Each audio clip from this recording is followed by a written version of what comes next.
Praise the lord, హల్లెలూయా.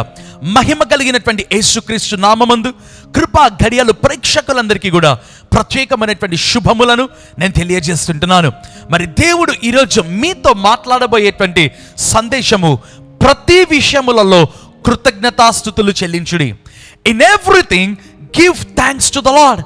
అన్ని విషయములలో కూడా కృతజ్ఞతాస్తుతులు చెల్లించుడి అనేటువంటి సందేశం ద్వారా ప్రభు మీతో మాట్లాడాలని ఆశపడుతుంటున్నాడు. ఈ సందేశంలో మనం తెలుసుకోవాల్సినటువంటి విషయము, అసలు ఎందుకు మనం కృతజ్ఞతాస్తుతులు చెల్లించాలి, మరి ఎందుకు మనం దేవునికి కృతజ్ఞులై ఉండాలి అనేటువంటి మాటలను మనం తెలుసుకోబోతున్నాం. అయితే దానికి ముందుగా ప్రభు యేసుక్రీస్తు అండి ఈ లోకంలో ఉన్నప్పుడు ఆయన జీవితమును మనం చూసినట్లయితే, he was a man filled with lot of feelings and emotions. యేసుక్రీస్తు ఈ లోకంలో ఉన్నప్పుడు అనేకమైన ఎమోషన్స్తో, అనేక రకమైనటువంటి ఫీలింగ్స్ చేత ప్రభు యేసు ఉన్నాడండి. మరి బైబిల్లో చూసినట్లయితే ఆయన యొక్క టెంపుల్ కోర్ట్లోనికి, ఆ యొక్క దేవాలయంలోనికి ఎప్పుడైతే వెళ్ళడం ప్రారంభిస్తాడో, లేదా ఇక మందిరంలోనికి వెళ్ళగానే అక్కడ చూసినట్లయితే పశువులు పక్షులను అమ్మేటువంటి ఆ యొక్క స్థితిని ప్రభు యేసు చూపించినప్పుడు ఆయన కోపగించడం ప్రారంభించాడు. అది ఏ కైండ్ ఆఫ్ ఎమోషన్ అండి. రెండవదిగా చూసినట్లయితే ఆయన ఎప్పుడైనా రోగస్తులను మరి బాగుపరచాలనుకున్నప్పుడు he was moved with compassion. ఆయన కనికరము చేత కదిలించబడినట్లుగా మనం చూడగలము. అది కూడా ఒక రకమైనటువంటి ఎమోషన్ ఆర్ ఫీలింగ్. యేసుక్రీస్తు శిష్యులు దోణిలో ప్రయాణిస్తున్నప్పుడు గాలి తుఫాను వచ్చినప్పుడు ఆ యొక్క శిష్యులు భయపడ్డారు. ప్రభు యేసు అన్నటువంటి మాట, అల్ప విశ్వాసులారా మీరెందుకు సందేహిస్తున్నారు అంటే, యేసుక్రీస్తు ఒక నిరుత్సాహం అందామా, ఫ్రస్ట్రేషన్, ఎంతకాలము నేను మిమ్మల్ని సహించాలి ప్రభు యేసు అన్నటువంటి మాట అండి. నాలుగోదిగా మీరు చూసినట్లయితే యేసుక్రీస్తు 10 మంది కుష్ఠరోగులను ముట్టినప్పుడు, ఆ రోజులలో కుష్ఠరోగం అంటే ఒక డ్రెడ్ఫుల్ డిసీజ్ అండి, ఒక భయంకరమైనటువంటి వ్యాధి. వారు బాగుపరచబడ్డారు, అయితే ఒకరే వెన్నీకి వచ్చారు. మిగతా 9 మందిని గురించి ప్రభు యేసు బాధపడినట్లుగా మనం చూడగలం. అంటే యేసుక్రీస్తు ఎవరు ప్రియమైన వాళ్ళరా?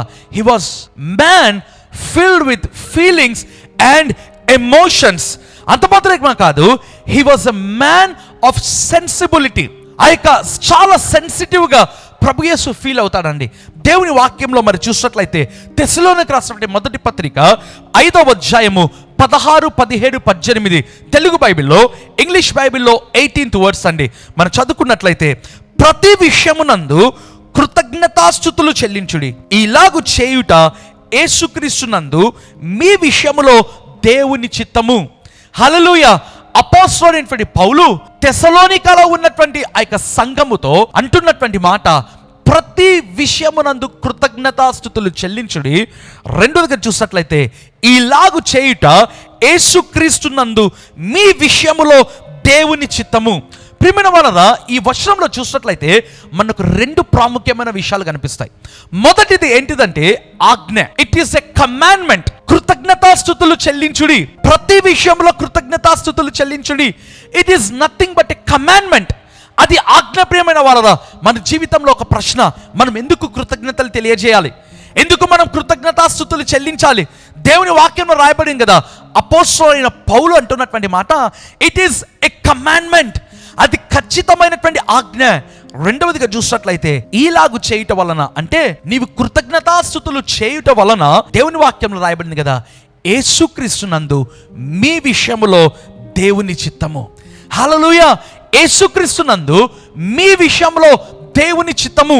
దేవుడు అంటే అక్కడ తండ్రి అయినటువంటి దేవుడు అండి. What is the will of God? తండ్రి అయినటువంటి దేవుని యొక్క చిత్తము ఏంటిదో తెలుసా? యేసుక్రీస్తుకు మనము కృతజ్ఞతాస్తుతులు చెల్లించడం. హల్లెలూయా. నీవు దేవునికి కృతజ్ఞతాస్తుతులు తెలియజేస్తున్నావు అంటే, మొదటిగా ఆయన చెప్పిన ఆజ్ఞను నువ్వు నెరవేరుస్తున్నావు. రెండవదిగా you are fulfilling the will of the father. తండ్రి అయినటువంటి దేవుని యొక్క చిత్తమును నువ్వు నెరవేరుస్తున్నావు. ఎంత గొప్ప భాగ్యం ప్రియమైన వాళ్ళరా. ఆ అధ్యాయంలో ముందు వచనంలో మీరు చూసినట్లయితే పౌలు అనేకమైన ఆజ్ఞలు ఇస్తాడు. ఏమంటాడో తెలుసా? Comfort one another. ఒకరికొకరు బలపరచుకోనండి లేదా ఆదరించుకోనండి. Comfort the feeble minded. ఎవరైతే బలహీనంగా ఉంటున్నారో వారిని బలపరచండి. Rejoice in the Lord. ప్రభు యందు ఎల్లప్పుడూ ఆనందించండి. ప్రే వితౌట్ సీజింగ్. విసుగక ఎడతెగక మీరు ప్రార్థించండి. ఆ విధంగా ఆజ్ఞలిస్తూ పౌలు అన్నటువంటి మాట, గివ్ థ్యాంక్స్ ఇన్ ఎవ్రీథింగ్. ప్రతి విషయములలో మీరు కృతజ్ఞతాస్తుతుల్ని చెల్లించేయండి. దేవుని వాక్యంలో రాయబడినటువంటి మాట అండి. పాత నిబంధనలో కూడా మీరు చూసినట్లయితే ఎప్పుడైతే ఇశ్రాయేలీయులు అనబడినటువంటి వాళ్ళు దేవుని క్రియలను వాళ్ళు మర్చిపోతారో, దేవుడు మోషేతో అన్నటువంటి మాట, మోషే, వారు నా క్రియలను మర్చిపోయారు. నీ జీవితంలో ప్రేమైన వాళ్ళరా, నీవు దేవుని క్రియలను నీవు గుర్తు తెచ్చుకున్నట్లయితే, నీ జీవితంలో ఆయన చేసినటువంటి క్రియలను నీవు జ్ఞాపకం తెచ్చుకున్నట్లయితే, నీవు దేవునికి కృతజ్ఞతలు తెలియజేసేటువంటి వ్యక్తి అవుతావు. పౌలు ప్రతి విషయంలో అన్నాడు కదండి. చాలా మంది జీవితంలో సంతోషం ఉన్నప్పుడే కృతజ్ఞతలు చెప్తాం, అవునా? ఏదైనా ఒక అద్భుతము జరిగితేనే, ఒక మేలులు జరిగితేనే దేవునికి కృతజ్ఞతలు చెప్తాం, లేదా కృతజ్ఞతార్పణ ఒక ప్రత్యేకమైన కానుక ఇస్తుంటాం. అయితే పౌలు అంటున్నటువంటి మాట ఏంటో తెలుసా? అన్ని విషయములలో, ఇన్ ఎవ్రీథింగ్, ప్రతి విషయములలో, whether it is sad or happy thing, ఏదైనప్పటికండి, దుఃఖము కావచ్చు, జాయ్ఫుల్ థింగ్ కావచ్చు, సంతోషము కావచ్చు, నీ జీవితంలో ఏది ఉన్నా దేవునికి కృతజ్ఞతాస్తుతులు చెల్లించేయండి. పౌలు ఎటువంటి స్థితిగతులలో కృతజ్ఞతలు చెప్పాడో తెలుసా? దేవుని వాక్యంలో రాయబడింది. అపోస్తల కార్యములు 16వ అధ్యాయము 25వ వచనంలో, అయితే మధ్యరాత్రి వేళ పౌలును సీలయు దేవునికి ప్రార్థించుచు కీర్తనలు పాడుచుండిరి, ఖైదీలు వినుచుండిరి. ప్రియమైన వారరా, ఇక్కడ చూసినట్లయితే పౌలు ఎందుకు అంత ధైర్యంగా చెప్తున్నాడండి? ప్రతి విషయంలో అనేటువంటి మాట పౌలు ఎందుకు అంత ధైర్యంగా చెప్తున్నాడు? దేవుని వాక్యంలో చూసినట్లయితే పౌలు జీవితంలో రాయబడింది కదా, అయితే మధ్యరాత్రి వేళ. మధ్యరాత్రి అనేటువంటిది ఒక వ్యక్తి గాఢముగా నిద్రపోయేటువంటి సమయం. గాఢంగా నిద్రపోతారండి, మంచి నిద్రలో ఉండేటువంటి సమయం. అయితే వాక్యంలో రాయబడింది కదా, అయితే.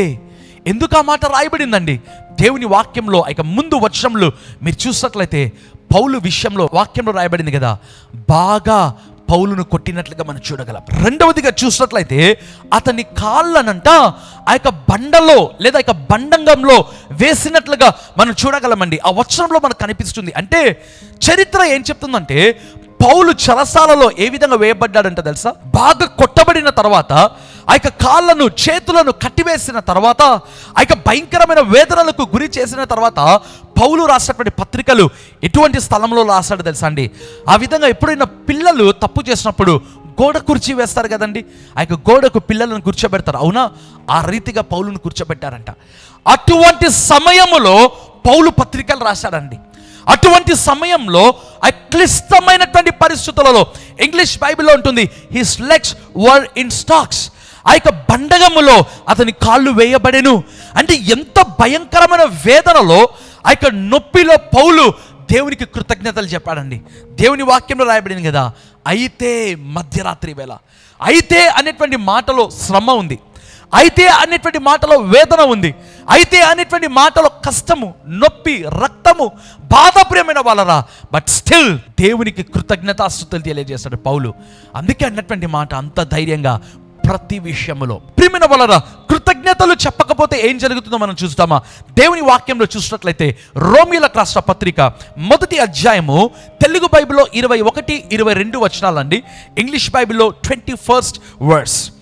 మరియు వారు దేవుని నెరిగియు ఆయనను దేవునిగా మహిమపరచలేదు, కృతజ్ఞతాస్తుతులు చెల్లింపలేదు గాని తమ వాదముల యందు వ్యర్థులైరి, వారి అవివేక హృదయము అంధకారమాయెను. పౌలు రోమాలో ఉండేటువంటి సంఘముతో, అక్కడ ఉన్నటువంటి విశ్వాసులతో అంటున్నటువంటి మాట ఏంటో తెలుసా?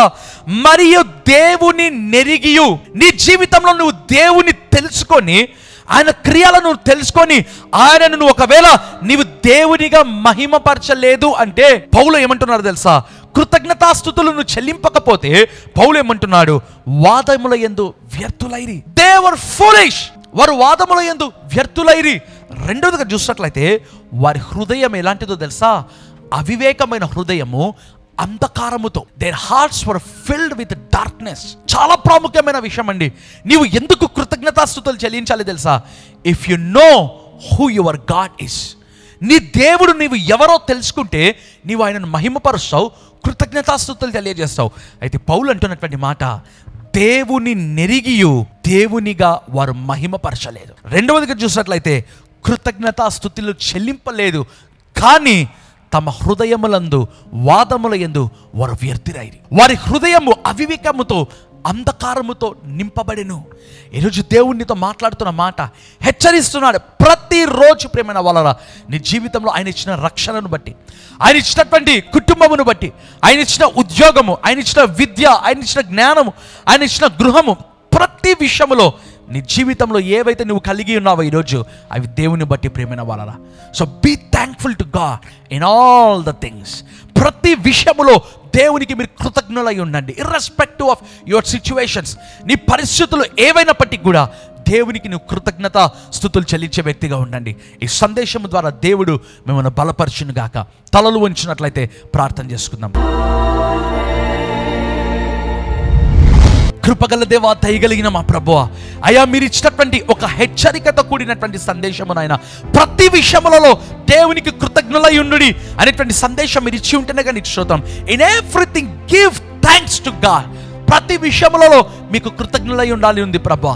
తండ్రి మా జీవితంలోనైనా తండ్రి మా కష్టములు కావచ్చు, శ్రమలు కావచ్చు, సంతోషం కావచ్చు, దుఃఖము కావచ్చు, ఏదైనప్పటికీ నాయన తండ్రి అన్ని విషయములలో మేము నీకు కృతజ్ఞులమై ఉండినట్లుగా సహాయం చేయండి.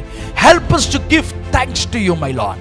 ప్రతి విషయములో తండ్రి కృతజ్ఞతాస్తుతులు చెల్లించే వ్యక్తిగానైనా తండ్రి మమ్మల్ని తయారు చేయమని ప్రార్థన చేస్తున్నాను. మాలో ఉండే అవివేకమైన హృదయము, మాలో ఉండే అంధకారము తండ్రి, మాలో తండ్రి ఒకవేళ వాదముల యందు మేము వ్యర్థమైనామేమో ప్రభా, అవన్నీ కూడా మేము తీసివేసినైనా తండ్రి నిన్ను మేము గుర్తించి దేవునిగా నిన్ను మహిమపరచి దేవునిగా నీకు కృతజ్ఞతాస్తుతులు తెలియజేసే భాగ్యము మాకు దయచేయండి ప్రభా. అయ్యా ఈ సందేశం విన్న వారిలో ఎవరైతే రోగస్తులు ఉన్నారో, వ్యాధిగ్రస్తులు ఉన్నారో వారిని స్వస్థపరచండి. Heal them my Lord. వారిని బాగుపరచండి ప్రభా, వారిని స్వస్థపరచునైనా వారిని బాగుపరచు ప్రభా. నీకు కృతజ్ఞతలు తెలియజేస్తున్నాను. ఈరోజు ఈ వారమంతా కూడా వారి జీవితంలో సంతోషం, సమాధానం, నెమ్మది దయచేయమని, మేము చేసే ప్రతి పనులలో మీరు మాకు తోడై సహాయం చేయమని ప్రభు యేసు నామమందునైనా ప్రార్థించి వేడుకుంటున్నాను తండ్రి. ఆమేన్. ప్రియమైన వాళ్ళరా, ఇటువంటి సందేశములు ప్రతి ఉదయం 6 గంటలకి జోసెఫ్ ప్రసన్న కుమార్ యూట్యూబ్ ఛానల్లో మీ కొరకు అప్లోడ్ చేయబడతాయి. సో సబ్స్క్రైబ్ చేయండి, అనేక మందికి షేర్ చేయండి. ఈ ఛానల్ని ఇతరులకు మీరు పరిచయం చేయండి. దేవుడు మిమ్మల్ని దీవించును గాక.